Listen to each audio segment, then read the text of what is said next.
Hugues-Hector Zogo, bonjour. Bonjour Morey, bonjour Seth, bonjour également aux téléspectateurs et aux auditeurs de Diaspora FM. Merci à Marcel d'avoir montré Hugues dans ces documents, comme si c'est à lui de repositionner les députés sur les listes. Bonjour Atemi, bonjour. Bonjour Morey. Seth Atemi. Bonjour Morey, bonjour Hugues, bonjour à nos amis téléspectateurs et auditeurs qui nous suivent actuellement. Apparemment, depuis hier, vous n'avez pas été connecté. C'était pas possible de vous voir connecté depuis hier. Ça dépend de quel moment, parce qu'à un moment donné, j'étais off, parce que mon téléphone était éteint. Ah, d'accord. Et donc, et voilà. D'accord, je comprends. Alors, Hugues-Hector Zogo, Seth Atemi, on revient donc sur ce plateau, dernier jour, pour faire le débat de la semaine.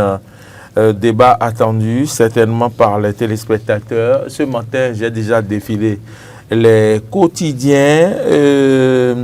On va tenter d'aller, par exemple, à la une d'un quotidien. On va choisir lequel. Je suis en train de voir quel quotidien on va choisir. Je viens, on va voir, on va voir.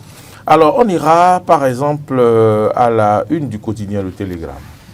Législative 2026, les députés, les 6 députés démissionnaires du parti LD, candidats sur les listes de la mouvance. Encore plus loin, Matin Libre, si Marcel nous le permet, Matin Libre parle de presque tous alignés sur les listes de la mouvance et le quotidien écrit « Démissionnaire LD ». Les masques tombent. Hugues-Hector Zogo, Seth Atemi, les 6 démissionnaires du parti LD ont été logés sur des listes de la mouvance. N'est-ce pas une très bonne affaire pour ces députés? Oui, on pourra dire. On pourra dire et on ne devrait pas s'en étonner parce que après leur démission, quelques moments après, il y a eu des rencontres avec les présidents du parti UPR et celui du BR également. Donc, écoutez, on s'était inquiété un peu pour leur avenir politique après leur démission. Et tout aujourd'hui, on se rend compte qu'ils ont bien négocié la suite. Et bon, pourvu qu'ils soient réellement élus sur les listes sur lesquelles ils ont été positionnés. S'ils le sont, ce sera bien. Ils pourront continuer pendant 7 ans à faire leur bataille politique dans le camp qu'ils ont choisi. Et de toute façon, il n'y a plus moyen de pouvoir démissionner maintenant et de pouvoir aller dans un autre camp. C'est désormais proscrit par la loi qu'eux-mêmes ils ont voté. Et donc, ce ne sera plus possible de pouvoir faire volte-face à nouveau. Qu'ils soient positionnés au niveau de la mouvance, des listes de la mouvance présidentielle, moi, je n'en suis pas étonné parce que quand j'observe un peu les démarches qui ont été menées après leur démission, je m'y attendais un peu. Je m'y attendais. Bon, c'est vrai qu'ils ont tous été positionnés, mais bon, on va aux élections, on verra à la fin ce que ça donnera. S'ils sont élus, tant mieux pour eux. On va aux élections, on verra ce que ça donnera. On a entendu l'une des démissionnaires dire qu'elle ne veut pas briguer un seul mandat de députation. Oui. Bon, je crois qu'elle est positionnée. On n'a pas eu le temps de faire le tour correctement de ces listes-là pour voir de façon distincte quels sont les positionnements, où sont-ils positionnés. Peut-être qu'on va y revenir dans le forum des rédactions ce soir à 21h. Hugues-Hector Zogo, je demandais donc à Seth Atemi si les démocrates démissionnaires n'ont pas fait une bonne affaire. Oui, on pourrait dire que ces démocrates démissionnaires ont eu la chance donc de pouvoir se rallier à la mouvance présidentielle et que sans aucun doute, les échanges qu'ils ont pu avoir avec leurs nouveaux partenaires politiques ont porté de très bons fruits. C'est d'ailleurs ce qui permet à ce qu'ils se retrouvent désormais sur la liste, pouvoir prendre part aux élections. Quand on prend par exemple la 16e circonscription électorale, qui compte du 7e au 13e arrondissement de Cotonou, on a M. Godonou Joël Timothée Senou, qui est positionné, par exemple. Et Comme tête de liste. il est tête de liste, il est deuxième titulaire. D'accord. Il est deuxième titulaire sur la liste. Ouais. Et vous savez quand même Deuxième titulaire. qu'on a pu entendre parler du député Soudjinou, Oui. qui devrait même conduire aussi une Oui. liste. Oui. Mais finalement, il a été positionné deuxième titulaire aussi au niveau d'une... Sur quelle liste? Bloc républicain? Je Parce que crois- tantôt, oui, on il disait s'est UP, retrouvé tête au- de liste oui, UP, oui, si, il et s'est puis il y a eu retrouvé au niveau changement du bloc républicain. D'accord. Donc, je me dis, quand on va fouiller un peu plus, on se rend quand même compte que celle dont vous parlez aussi a été positionnée. Et donc, je me dis, sans aucun doute, après qu'ils aient pu rencontrer les leaders de la mouvance présidentielle, Oui. ils ont pu faire De bonnes négociations. de bonnes négociations, il y a eu des concessions, et c'est ce qui leur a permis de pouvoir se retrouver sur la liste. En tout cas, la majorité se retrouverait élue parce que deuxième tête de liste pour la plupart. Lorsque Martin Libre parle de masques qui tombent, qu'est-ce que cela vous inspire? Est-ce que le quotidien voudrait dire que ceux-là ont trahi ou on fait un jeu de couloir pour se retrouver de l'autre côté? Parce que quand on parle de masques qui tombent, c'est comme si l'on a posé un acte qui se dévoile aux yeux de tous. Qu'est-ce que vous en pensez? Quand un masque tombe, c'est qu'on voit votre réel visage, en fait. Quand un masque tombe, c'est qu'on voit en fait la réalité de ce qui était caché derrière le masque. Donc c'est à croire que l'ambition était totalement de pouvoir passer de l'autre côté quand ils ont décidé de démissionner. C'est à croire que tout était planifié. Tout était planifié, c'est à croire que tout était planifié. Sinon les choses n'auraient pas été aussi rapides pour eux. Même si le chef de l'État est sorti pour dire qu'il a dit qu'il demanderait au patron des deux partis de les rencontrer. Est-ce que ça suffit pour qu'on les positionne? Peut-être oui, peut-être non. Écoutez, ils ont quitté un parti qui s'appelle LDE, et puis on est en politique. Quand ils quittent ce parti-là, ils le fragilisent quelque peu. Ils se retrouvent un peu dans le vide. Et on s'est bien interrogé sur ce qui pourrait être leur avenir désormais. Si éventuellement les partis de la mouvance présidentielle, aucun des partis de la mouvance présidentielle ne les récupérait, qu'est-ce qui deviendrait politiquement? Ça va être un peu une mort de carrière politique pour eux. Donc le parti les a récupérés et c'est à l'avantage du parti, on pourrait dire. Parce que derrière eux, il y a un certain nombre d'électorats, un certain nombre de partisans qu'on pourrait apporter à son profit. Et donc c'est faire bonne affaire pour les partis de la mouvance de pouvoir les récupérer. Et donc, quand on dit que les masques tombent, c'est à croire que tout était planifié, mais est-ce que c'était le cas réellement? On n'en sait rien. Ce n'est qu'à l'interrogation des personnes concernées qu'on pourrait savoir véritablement si un masque est tombé ou si ça a juste été une sorte de rebondissement, on va dire politique ou circonstanciel, qui est arrivé à ce moment-là. Et puis, il ne faut pas oublier une chose, qu'un masque soit tombé ou pas, tout est possible, parce qu'on est en politique, et ce sont des politiques. Et donc, qu'ils aient déjà tout planifié avant de pouvoir acter leur décision de quitter le Parti des démocrates, c'est possible. Qu'ils ne l'aient pas fait et qu'il s'est présenté à eux une façon de se sauver politiquement en intégrant les partis de la mouvance présidentielle, c'est également possible. Tout est totalement possible. Ce n'est qu'à la rencontre des personnes concernées qu'on pourra avoir la vérité. Hugues Zogo, que les masques tombent ou pas d'ici cet Artémis, voilà, ça peut être, je ne sais pas. Est-ce qu'on ne devrait pas s'en offusquer ou... Non, il ne faudrait pas...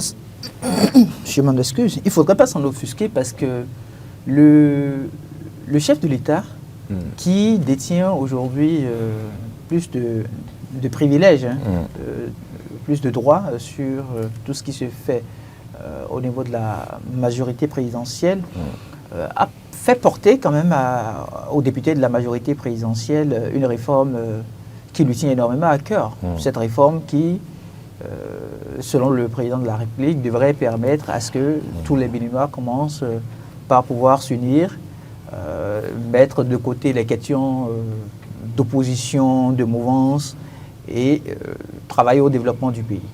Et donc, cette réforme-là, en voulant la mettre en application, il faut forcément qu'on puisse parvenir à convaincre des acteurs qui se retrouvaient dans la posture d'opposants politiques à vous rejoindre. Et donc, je me dis, ceux-là ne sont pas des cuits-d'âme, c'est des députés à l'Assemblée nationale. C'est des gens qui ont siégé à l'hémicycle et qui, de tout temps, ont pris part au débat du Parlement. Et donc, ils ont vu un peu, au cours de la mandature finissante, cette 9e mandature, ils ont vu un peu ce qu'on pourrait appeler le rapport de force. Et en politique, c'est le rapport de force qui compte. Et donc, à un moment donné, ils se disent, si on continue par nous retrouver têtus entre griffes face à nos adversaires politiques, est-ce qu'on a de possibilités effectivement de nous présenter aux élections législatives à venir? Est-ce qu'on a la chance de voir notre parti politique prendre part aux élections? Dans l'un ou dans l'autre des cas, nous, en tant que députés actuels et voulant qu'on puisse renouveler notre mandature, est-ce que nous détenons toutes les meilleures cartes pour dire oui, c'est possible? Parce qu'au-delà de ce qui se vit au niveau des partis politiques, il y a ce que l'individu même vit. Oui. Chacun a son parcours à construire. Vous avez un parcours politique à construire, donc à un moment donné, vous posez la question de savoir, est-ce que tout est en votre possession? Alors, la question de la trahison à laquelle vous faites référence, c'est assez pertinent. Parce qu'on peut se dire, oui, il y en a qui ont trahi le Parti Les Démocrates. Mais qu'est-ce que le Parti Les Démocrates a pu faire pour permettre à cette députée-là de se sentir entièrement responsable, de se sentir pleinement intégrée et respectée comme des acteurs politiques, comme des leaders politiques, pouvant donc donner la chance à la formation politique de poursuivre l'animation de la vie politique. Vous avez vu, après l'entêtement, je préfère l'utiliser comme ça, après l'entêtement du député Soguinou à remettre donc son parrainage à ses pairs, vous aviez vu tout ce qu'il y a eu comme tension au sein de la formation politique. Vous aviez vu les déclarations. C'est après l'entêtement ou après la trahison? Non, c'est après l'entêtement. Moi, je ne parlerai pas de trahison, parce qu'il avait des raisons bien fondées. Il a évoqué les raisons pour lesquelles il n'a pas voulu donc remettre son parrainage à son parti politique. C'est ça qui lui a valu d'être deuxième positionné quelque part? Non, on ne dirait pas que c'est ce qui lui a valu son positionnement sur la liste de la majorité présidentielle. Mais toujours est-il que dès que vous ne vous retrouvez plus en phase avec votre ancienne formation politique, il faut que vous puissiez travailler à vous rallier à une autre formation. Maintenant, celui dont on parle... vite vous faire positionner ailleurs. Celui dont on parle, c'est un député à l'Assemblée nationale. Il siège encore à l'Assemblée nationale. Et si la mouvance se rend compte qu'en le positionnant, ça lui permet de faire entendre raison à ceux-là qui sont encore réfractaires à ce que cette réforme mise en place peut effectivement porter ses fruits, mais la mouvance tire sur cette opportunité-là et puis le fait. Donc c'est ce qui s'est passé aujourd'hui. On ne va pas, c'est-à-dire que si vous ne prenez pas en compte l'aspect qu'il y a une réforme en cours et qu'il faut donner du contenu à cette réforme-là pour dire oui, c'est possible ce que nous sommes en train de vouloir pour notre pays, on passerait à côté. Donc, pour moi, il a pris la décision, il est assez mature et il sait ce qu'il veut pour son avenir politique. Et donc, à un moment donné, il dit, moi, je ne veux plus continuer avec ma formation politique. Et il le dit, et puis il a eu la chance aussi de faire des négociations. La preuve, vous avez vu au cours de l'intervention du télévisuel du chef de l'État, le président de la République a dit... Le dernier entretien qu'il a eu avec... notre confrère Serge Ayaka, le directeur de la radio nationale, il a expliqué clairement que son souhait, c'est que les responsables des partis de la mouvance présidentielle puissent rencontrer les intéressés. C'est son souhait. Il a porté le souhait. Au même moment, on aurait eu au niveau des démissionnaires donc, du parti, les démocrates, peut-être un ou deux qui vont dire oui, c'est vrai, nous on a démissionné, mais on ne veut pas aller au niveau de la mouvance. Nous avons démissionné pour conviction personnelle, mais votre réforme, ce n'est pas en fait l'esprit de la réforme qui nous a conduit à démissionner.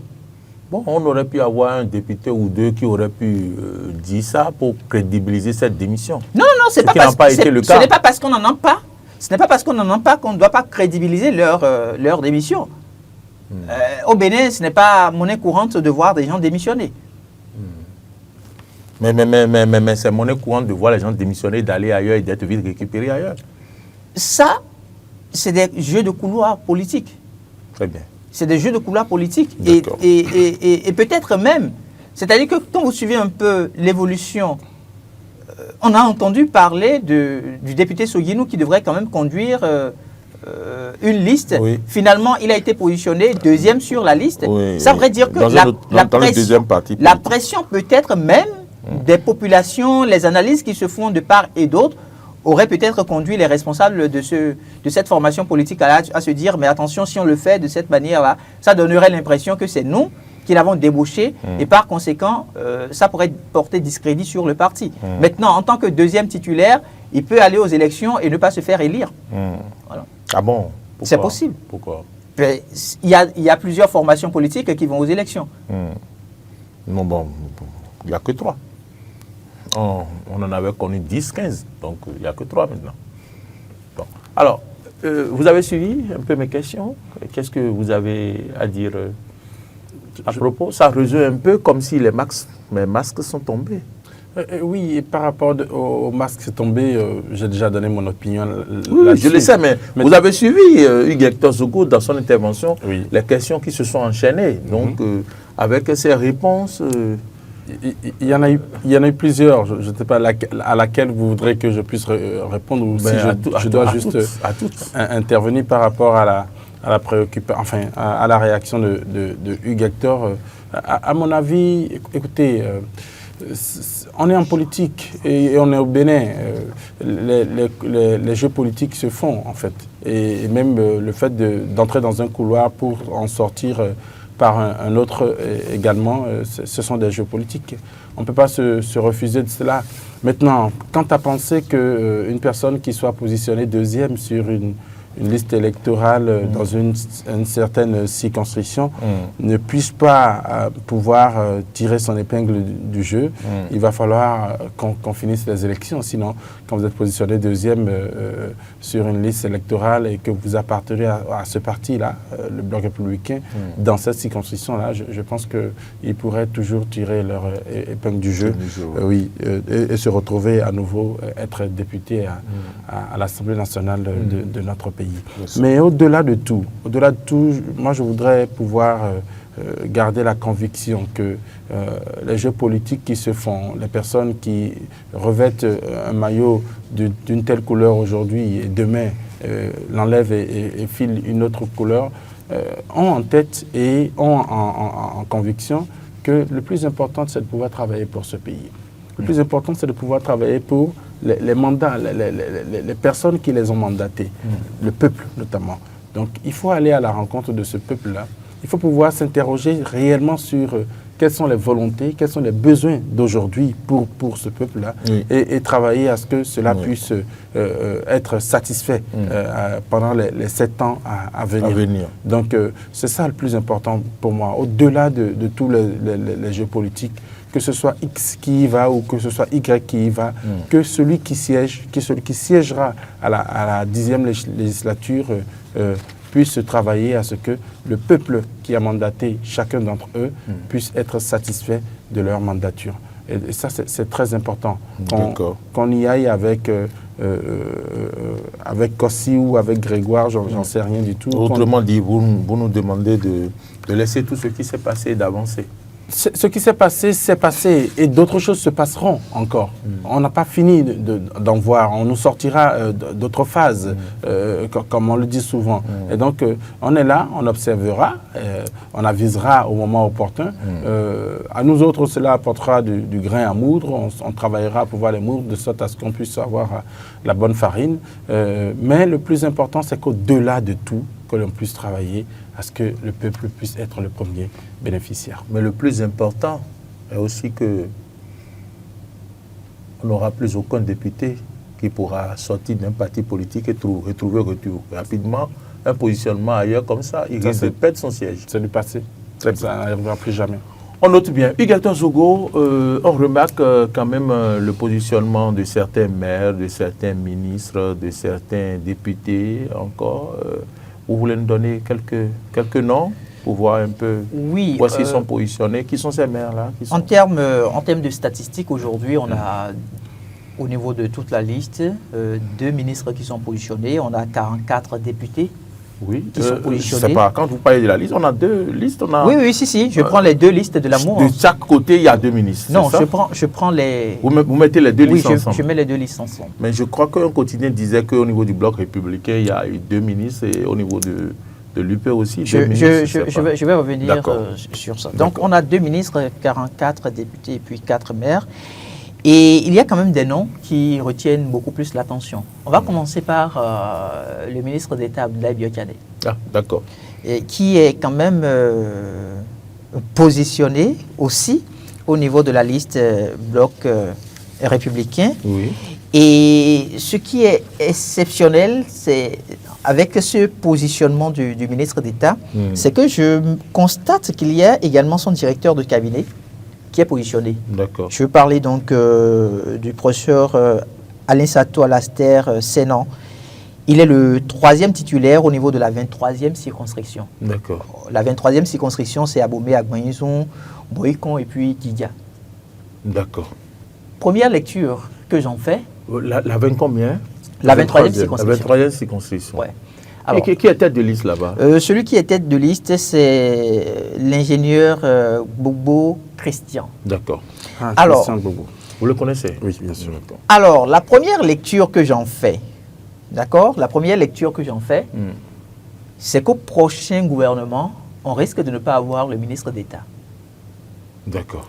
Parce que c'est surprenant qu'il aille aux élections et que son directeur de cabinet aussi puisse se retrouver positionné. D'accord. Et donc, ne soyez pas surpris alors que le prochain président de l'Assemblée nationale soit peut-être le ministre d'État. Bon, c'est Abdoulaye trop vite aller en besogne, puisque le président Djogbenou aussi est positionné quelque part. Dans les patientez, 19e ou quoi, quelque part, je vais vous donner des éléments. D'accord. Je vais vous donner des éléments, ne vous en faites pas du tout. C'est une probabilité. Alors, il y a un autre nom qui retient mon attention. C'est le positionnement de la 10e circonscription électorale qui prend en compte Ouessé, Glazoué, Savet. Oui. Et c'est un nom qui va vous surprendre aussi. Il s'agit du nom de l'ancien ministre Akponon Paulin. Moi, ça ne me surprend pas. Oui, ça me surprend parce que vous savez qu'il a un dossier en cours. Il n'a pas un dossier. On l'a juste jeté du gouvernement, non? Oui, mais après, il s'est retrouvé avec Samou Adambi. Oui, ils ont fait la paix. Ils ont fait la paix. Mais attendez. C'est vous le juge? Pourquoi vous voulez lui maintenir son dossier? Vous avez vu tout ce que ce dossier-là a créé. Oui. Qu'est-ce que vous voulez dire par là? Vous avez vu tout ce que ça a créé. On lui a fait confiance. Donc, j'ai voulu juste vous le faire... La preuve que le dossier est vidé, c'est qu'il a été positionné. Et oui, moi, je vous permets... On nous montre qu'eux, ils ne s'attardent pas sur des bourdes. C'est des bourdes, non? Oui. On ne s'attarde pas sur des bourdes. On pense au développement du pays. Donc, c'est un fils capable de faire le travail. On le positionne. C'est des éléments que je vous ai apportés. Oui, au niveau de et moi aussi, c'est des analyses. Au niveau de la 5e circonscription électorale, c'est une circonscription électorale qui retient un peu plus mon attention. 5e? Oui, la 5e. Et non 6e? Non, la 5e. Je vais faire la 5e et la 6e. D'accord. La 5e, vous connaissez les communes. Il y a Alada, Bomansé, Ouida, Tofo et puis Toribo Sito. Oui, qu'est-ce qui s'est passé? Au niveau de la liste... On retient que Akpona est bien positionné. Oui, il est bien positionné. Il est en tête. Hein. Il est bien sûr deuxième titulaire. On retient bien ça. Deuxième titulaire au niveau de la 10e circonscription électorale avec la liste BR. D'accord. Alors, la 5e circonscription électorale, au niveau de la liste BR, le nom qui retient mon attention, c'est le positionnement de la femme. Ah. Oui. D'accord. Et là, la femme qui est positionnée, c'est Madame Agadon Clotaire Célestine, ancienne maire de la ville de Ouida. D'accord. Donc, elle se retrouve... vous savez qu'il y a un poste, je vais dire, bonus. Oui, pour les femmes. Pour les femmes. Elle est là, c'est une femme pas circonscription électorale. Celle qui est en tête de liste au nom de, comment dire, la discrimination positive. Positive, exactement. Alors, donc d'office, elle va s'asseoir à l'Assemblée nationale. Pas forcément. Pourquoi? Pas forcément, parce qu'il faudra systématiquement que ce soit la liste BR qui remporte plus de sièges. D'accord. Très bien. Au niveau de cette circonscription-là, avant qu'elle ne puisse espérer se retrouver à l'Assemblée nationale. J'ai pris cette liste-là, la 5e circonscription, parce que le positionnement des deux formations retiendra plus l'attention. Au niveau de la 5e circonscription électorale avec la liste UPR, vous avez... puisque vous êtes en train de nous parler de la liste, on va en même temps glisser, si Marcel le permet, vers le deuxième sujet. Est-ce qu'il y aura un combat de gladiateurs? C'est déjà le combat. C'est pourquoi je permets qu'on glisse directement vers c'est déjà le combat. Au niveau de la 5e circonscription, on continue. Ça va être une bataille assez rude. Hein. Oui. Ça va être une bataille assez rude parce que pour ceux qui connaissent Mme Célestine Agadon, c'est une dame qui tient inéluctablement à retourner à l'Assemblée nationale. D'accord. Et donc, qui connaît le député Diego? Je viens un instant. Alors, là maintenant, il y a l'ancien député Rouimbo, Bernard, que vous connaissez très bien, qui est en train de conduire la liste des BR. Et le deuxième positionnement, c'est M. Poisson-Henri. M. Poisson-Henri a de justesse manqué d'être député à l'Assemblée nationale pour la mandature finissante. Poisson-Henri, c'est un blanc ou un noir? Il faut dire que c'est... Qu'est-ce qui vous fait rire? Je veux... La question. Non, la question, c'est un métis, exactement. D'accord, mais c'est un béninois. C'est un béninois. D'accord. Et donc, M. Poisson-Henri, de justesse, a manqué l'Assemblée nationale pour cette mandature. Pourquoi vous dites de justesse? Oui, parce qu'il était positionné et puis... finalement, c'est la liste UPR qui a remporté le siège. Et là, il est toujours sur le... Là, il est deuxième positionné sur la liste. D'accord. Le premier, c'est l'ancien député Rouimbo. D'accord. Qui a été ancien maire. Oui. Et puis, à sa suite, donc le suppléant de Rouimbo, c'est l'ancien maire d'Alada, Aclé Hinton Michel. D'accord. Et il place M. Henri Poisson comme deuxième titulaire. Donc, ça voudrait dire qu'il y a pratiquement 3 leaders là qui vont faire le poids avec Mme Célestine Agadon. Or, Mme Célestine, puisqu'on a 6 sièges, avant donc de pouvoir remporter le siège de Mme Célestine Agadon, il faut que le BR puisse enlever 3 sièges. D'accord. Vous comprenez un peu? Il faut que le BR puisse enlever 3 sièges. Or, il y a déjà ce positionnement. Je ne vais pas faire de commentaires. Quand je reviens maintenant au niveau de la 5e circonscription avec la liste BR, vous avez le député Mexan Diego. L'UP, la liste UP? La liste UP. Oui. Qui est en train de conduire la liste? C'est qui? Le député Mexan Diego. D'accord. Or, quand on regarde le positionnement de l'Assemblée nationale, le député Mexan Diego fait partie de ceux-là qui, visiblement, pourront se retrouver... C'est quoi? Vous avez Maïs Sainte.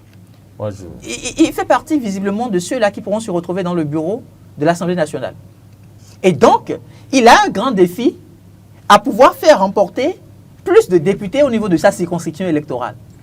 Est-ce que Mme Célestine Agadon, qui voudra se retrouver à l'Assemblée nationale, va permettre à ce que la liste UPR remporte plus de sièges? D'où un duel sans merci, exactement, en perspective, exactement, entre le bloc dans la 5e. Dans la 5e. Alors, quand on revient maintenant au niveau de la 6e, au niveau de la 6e, il y a un nom qui va retenir aussi l'attention. La 6e, c'est la circonscription qui réunit Aboum et Calavi, Soava et puis Zé. Oui. Et là, on nous informe que Major Exactement. Est bien positionné. Il est bien positionné. Du côté de Soava là-bas. On a 8 sièges à lever. 8 sièges à lever. Alors, au niveau de la liste BR toujours, Oui. on a Arondeme Hippolyte, deuxième Sopo Ekpe Natael, le troisième Zinsou Alfred, Oui. le quatrième Adjaï Atindeu Odere. Oui. C'est des noms qui sont très bien connus. Oui. C'est des gens qui, visiblement, voudront faire le poids, Absolument. alors que, Et on connaît le poids de l'UP. Hein. alors que je vais rechercher la liste UP au niveau de cette 6e C'est circonscription-là. l'UP que vous venez de faire, non? Non, c'est le BR que je viens de d'accord. faire. D'accord. Alors, au niveau de l'UP, toujours au niveau de cette circonscription-là, 6e circonscription. il y a le nom de Madame Claudine Afiali Prudencio. Oui, qui est connue dans cette circonscription. Qui est D'ailleurs, connue. c'est son fief avant les réformes et tout. Donc, elle va retrouver ses militants. Mais là où le duel doit pouvoir se faire entre la liste BR et la liste UPR, c'est qu'elle est positionnée au titre bonus. Donc, comme on a 8 sièges à pouvoir lever, il faut que le parti UPR Oui, puisse lever la majorité. puisse lever la majorité. Les Donc, sièges. 4 sièges, 4 ou 5. 4 plus le bonus. siège, le bonus qu'elle Oui. va emporter Oui. pour qu'on puisse se retrouver à 5. Donc, la 5e et la 6e, ça va être une bataille C'est écrit, hein, un duel sans merci. ça va être, un duel sans merci. ça va être une ça va être bataille chaud. assez rude. Oui. Ça va être Oui. une bataille assez rude. Maintenant, Oui. il y a d'autres noms qui reviennent. Et au niveau de ces noms-là, vous aviez par exemple Luc Atropo, Oui, il est où? Il est positionné l'actuel maire de Cotonou. Après le mercato, il est gardé là où il était. Il est au niveau de la 16e circonscription. Ah oui. La 16e qui réunit du 7e Tête de liste. au 13e Oui, arrondissement. tête de liste, oui. Et l'autre maire dont le nom aura retenu mon attention, c'est le maire Charlemagne Nyankoti, Oui, ça c'est Porte-Nouveau. le maire de Porte-Nouveau. Oui. Donc ça voudrait dire qu'on se retrouve actuellement.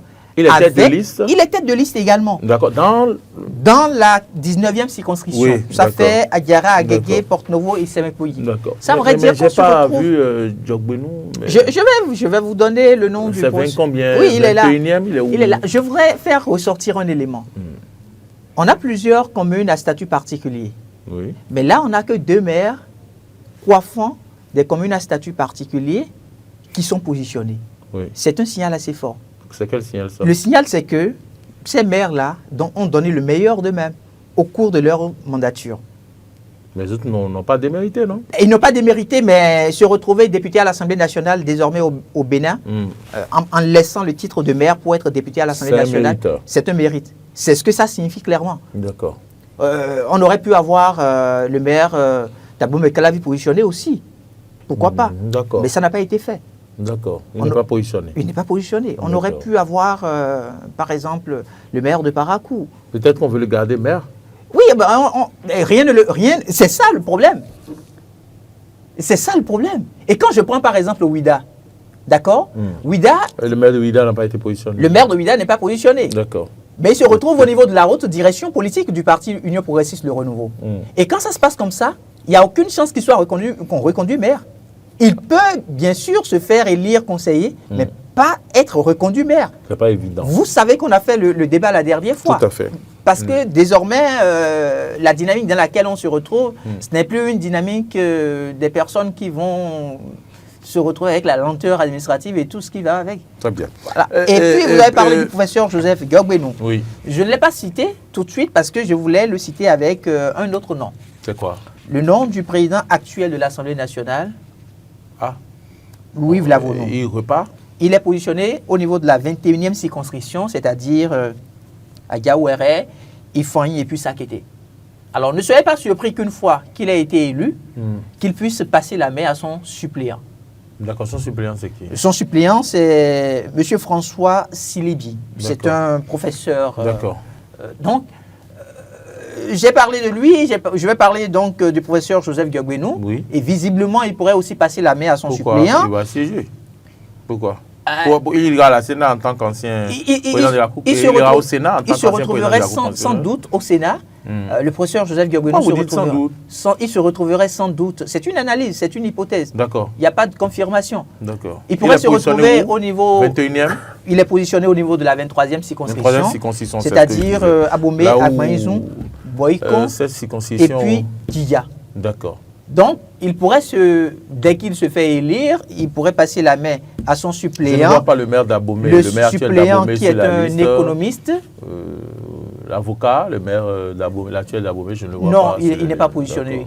Okay. Alors donc, le suppléant, c'est M. Nassi Kakpo Élysée, c'est un économiste. D'accord. Donc, il pourrait passer la main à son suppléant et aller siéger au Sénat.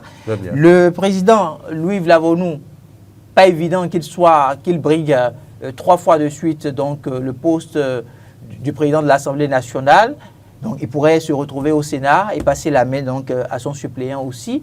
Et donc, c'est en cela que, tout à l'heure, quand je faisais l'analyse, je vous disais, ne soyez pas surpris qu'on ait, par exemple, le ministre d'État Abdoulaye Biokane, prochain président de l'Assemblée. D'accord, je comprends maintenant. Voilà, je comprends là où vous alliez. Mais je ne comprends pas ce titre hâtif de ce quotidien-là qui parle en l'absence du parti LD pour les élections locales.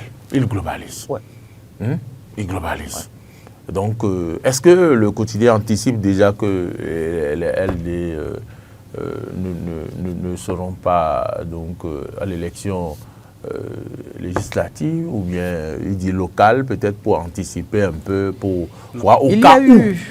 Il y a eu un incident qui s'est produit au cours du processus la dernière fois. Vous savez qu'il y a des dossiers qui ont été falsifiés, le procureur était sorti. Oui, tout à fait. Donc, dans l'un ou dans l'autre des cas, on ne sait pas si ces personnes ont été positionnées. D'accord. Oui. D'accord. Mais lorsque... ma question s'adresse à vous, est-ce que vous pensez quand même que l'absence du parti les démocrates, c'est ça véritablement qui va être à la base de cette, comment ils qualifient ça, ce duel sans merci entre les deux partis de la mouvance? On peut dire oui, parce qu'il faut faire avec ce qui est là. Pour les élections locales, élections locales, ce sont les élections communales et municipales. Pour les élections locales, on a le parti UPR qui y va, on a le Bloc républicain qui y va, et puis on a la Force Cori pour un Bénin émergent qui y va aussi. Donc, mais quand on regarde et qu'on voit le poids des partis aujourd'hui, on se rend compte qu'il n'y a que l'UPR et le BR qui vont vraiment faire les vrais fronts. Donc, c'est normal de s'imaginer qu'on aura un duel fratricide, c'est vrai, mais ça reste quand même un duel de gladiateurs pour ces élections locales et communales. Donc, c'est totalement bien réfléchi et bien pensé de pouvoir le dire de cette façon-là. Mais comment ça va se passer? On attend de pouvoir voir comment ça va se passer. Moi, j'espère juste que les choses se feront bien et qu'au-delà du fait que ce soit deux cousins ou deux frères siamois qui sont en train de faire la confrontation, qui sont en train d'aller au challenge pour la conquête des places au niveau local, qu'on puisse avoir de belles joutes électorales, qu'on puisse avoir une belle campagne autant pour les municipales que pour les législatives et qu'à la fin, on soit heureux de savoir que des renouvellements ont été faits au niveau de nos communes, au niveau des villages, au niveau des arrondissements et autres villes. Donc, moi, j'attends de voir cela. Maintenant, est-ce qu'au-delà du fait qu'ils sont frères et ils vont se livrer les vraies batailles qu'on a connues par le passé quand on va aux élections, notamment avec des pics au niveau des messages, notamment avec des discours qui sont parfois agressifs et tout le reste, on attendra.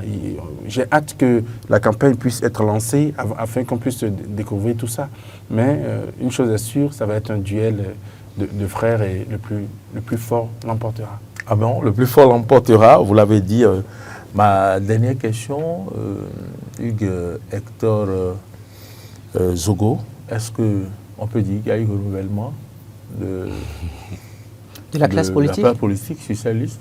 Non, on ne pourra pas parler de renouvellement parce que vous avez vu... On peut dire confiance aux fidèles de il y a une confiance qui a été renouvelée à ceux-là qui ont cru effectivement aux réformes souhaitées par le président de la République. Et donc, le faisant de cette manière, c'est aussi un autre appel que le président de la République lance à ces personnes-là qui restent hésitantes. C'est le prix de la loyauté. Vous savez, quoi qu'on dise, ces députés qui sont en train de finir cette 9e mandature, pour la plupart de ceux-là qui... Au total, 44 positionnés. Oui, c'est-à-dire ils sont 44 positionnés. Ou autrement dit 90 carrément positionnés. Oui, donc quand on regarde, il faut quand même se permettre de dire que c'est des gens qui ont subi une certaine pression. Une certaine pression de la part des populations béninoises. Ah oui. Je vous présente un tableau simple. Hein. Regardez l'ancien préfet du département du littoral, M. Modeste Toboula, avec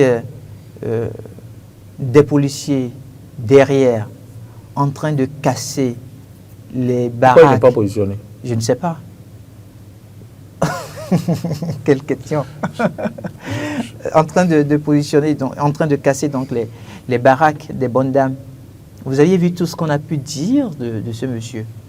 Et pourtant, il aura fallu quelqu'un comme lui, assez audacieux, assez courageux comme lui, pour que nous ayons aujourd'hui de très belles routes dans Cotonou.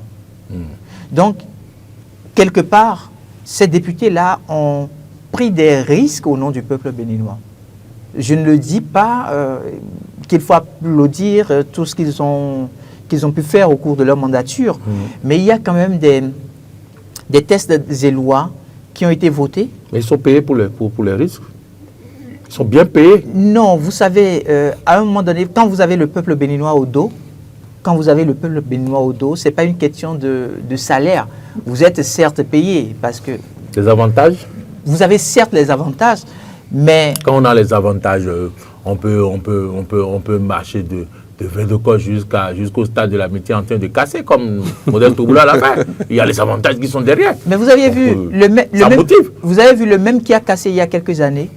C'est le même qui est encore repassé sur les stations radio, au niveau de chaînes de télévision. Oui. Et pour dire qu'il ne regrette pas l'acte qu'il a posé, il l'a fait pour la République, il l'a fait par probité, mais si on lui demandait de refaire le même exercice, il le referait, mais autrement. D'accord. Voyez-vous? Donc, c'est-à-dire que parfois, dans le feu de l'action, vous ne pouvez peut-être pas mesurer tout ce que vous créez comme scandale. Non, c'est les avantages qui font ça. Vous ne pouvez peut-être pas mesurer tout ce que vous créez comme situation d'injustice entre griffes. Parce qu'en réalité, vous voulez rétablir l'ordre au nom de la République. Vous voulez obéir, faire la volonté de celui qui vous a placé là où vous êtes. Ce n'est pas forcément la volonté de la personne qui vous a placé là. Vous voulez être bon disciple. Vous voulez répondre à l'appel de la République. En étant bon disciple. Pas forcément. Parce que celui qui vous demande, celui qui vous nomme quelque part, il vous nomme avec vos attributions. Et donc, vous connaissez vos attributions. Vos attributions, dans vos attributions, à aucun moment on ne vous a dit de lui vouer une certaine fidélité. La Constitution est assez claire. Ça va sans se dire. Non, non, si vous le dites de cette manière-là, c'est tout comme si tous les cadres qui sont nommés systématiquement sont tenus de respecter les recommandations de leur ministre de tutelle ou du président de la République, par exemple. Sinon, on va les virer. Pas du tout.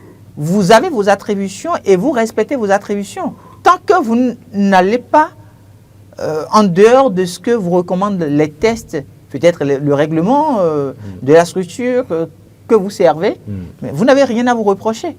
Et c'est ça être un cadre de la République. Vous répondez à l'appel de la République, vous servez valablement la République, mais vous ne servez pas des individus. D'accord. Donc pour moi aujourd'hui, c'est vrai, ces députés, on les repositionne, ça peut gêner certaines personnes, mais il faut reconnaître qu'il y a quand même un sacrifice qu'ils ont fait pour la nation. ils ont fait un sacrifice pour la nation. Peut-être qu'on ne mesure pas aujourd'hui le fruit de tout ce qu'ils ont posé comme acte, parce qu'à un moment donné aussi, eux-mêmes, ils se sont mélangés les pédales, et des textes et lois qui n'auraient pas pu voter, ils l'ont voté dans la précipitation, dans la nuit, des choses comme ça. Et ça, le peuple ne leur pardonne pas. Et donc, parfois, ces tâches-là font qu'on n'arrive plus à mesurer le sens des bonnes œuvres qu'ils ont pu poser au cours qu'ils ont pu avoir au cours de leur mandature. Quand vous voyez quelqu'un qui porte, par exemple, une chemise blanche, il y a une petite tache noire. Dès qu'on veut parler de son avis, on vous dira, regardez la tache au niveau de son avis. Donc, c'est ce qui arrive pour la plupart du temps avec nos dirigeants. Et on ne dira plus qu'il a porté une chemise blanche? Non, on ne dira plus qu'il a porté une chemise blanche. On va dire de regarder la tache qui se retrouve au niveau de sa tête. Comme ça. On parlera uniquement de la tâche. Uniquement de la tâche. Réaction par rapport à tout ce que Huguetto Zogo a dit. Écoutez, les choses se font et les choses se font à mon entendement bien. Mais quand vous êtes positionné sur un fauteuil donné, quand vous avez un attribut, vous voulez faire la fonction, il faut le faire premièrement avec probité, deuxièmement avec loyauté, mais en tenant compte, et je le disais un peu tout à l'heure dans mes propos précédents, en tenant compte des besoins de la réalité et du peuple en ce moment précis. D'accord ? Si j'en reviens à ce que l'ancien préfet du littoral, Modeste Toboula, a été et tout ce qu'il a fait, moi je trouve que ça a été bénéfique pour le littoral. Parce que il fallait quelqu'un qui pouvait avoir voilà, la poigne qu'il faut. La poigne qu'il fallait, le ton qu'il fallait. Exactement. Si demain je reviens ici, pas forcément le ton. Ici, pas forcément le ton. Parce que il y a eu le ton aussi. Vous vous rappelez... si demain, je reviens et je vous revois ici, je vais vous montrer de quel bois je me chauffe. Mais on a le préfet actuel qui n'ose pas le ton sur ses compatriotes. Non, mais la décision est toujours respectée. Il a été calmé. Hein. Au début, vous vous rappelez qu'on devait définir un as pour les Tokpa. Est-ce que vous vous en souvenez là? Peut-être que vous avez déjà oublié. Non, je ne l'ai pas oublié. C'est pas une C'était compliqué. Mais écoutez, les gens devraient. C'est heureux. On doit descendre tout le monde quelque part. Ils doivent marcher sur 3 km. Est-ce qu'ils vont participer à un championnat d'athlétisme ou aux Jeux Olympiques? Non, on ne sait pas. C'est heureux. Il a été recadré. C'est heureux que vous en parlez. Il a été recadré parce que notre État n'a pas encore les moyens de prendre une décision pareille. Parce que prendre une décision pareille, c'est contraindre l'État même à pouvoir mettre des transports en commun en circulation. Les Tokpa, ce qui nous crée comme dégâts dans la société, vous le savez. Quand on va aujourd'hui au niveau du service des accidents et qu'on doit faire les statistiques, on va sans aucun doute se rendre compte il faut nous produire une enquête sur ça. Oui, il faut qu'on y travaille. Je vais vous laisser finir avant de vous demander combien vous a coûté la photocopie de tout ce que vous avez amené ici. Je crois que ce que le préfet Toboula a fait a été utile pour ce que nous avons du littoral aujourd'hui. C'est un peu comme quand vous devez labourer un champ. Il faut le défricher d'abord. On peut considérer que ce que le préfet Modeste Toboula a fait était le défrichage. Il fallait baliser le terrain et pouvoir lui donner un peu d'espace afin de mettre en application tout ce qui a été pensé. Et Hugues le disait tout à l'heure, c'est heureux de pouvoir circuler dans Cotonou aujourd'hui et de voir certaines artères. Quand on s'imagine ce que c'était avant et de le voir aujourd'hui, maintenant, on se dit « Ah, c'est bien ».